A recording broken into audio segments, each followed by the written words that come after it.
Welcome to this video on partial quotients.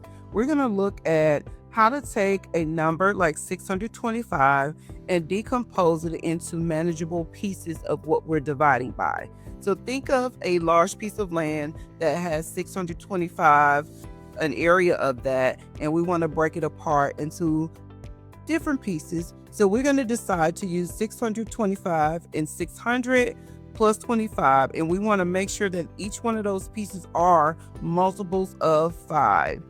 So let's look at this in another way.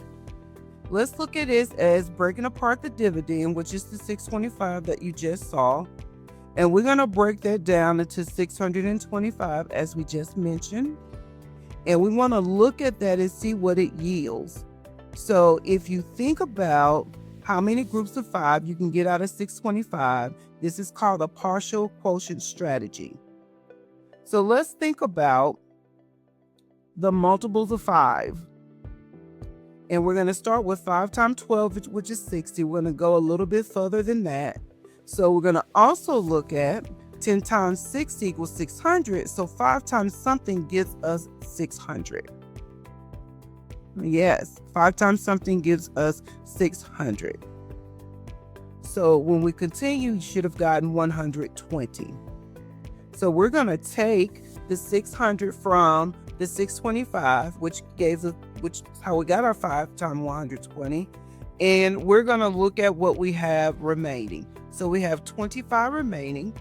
And we're going to ask ourselves the same question. 5 times what gives us 25? Yes, that gives us 5.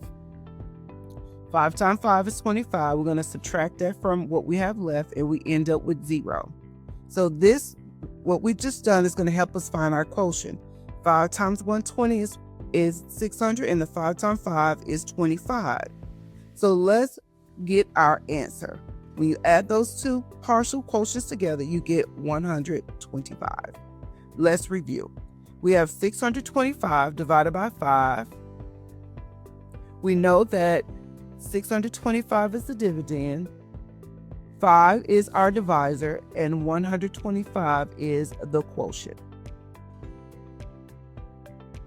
So also think about decomposing where we took 625 and broke it down into two pieces that were divisible by 5. So you have 600 and you have 25. When you divide both of those pieces by 5, you get 600 divided by 5, and you get 25 divided by 5, which gives us your 125. Thank you for watching.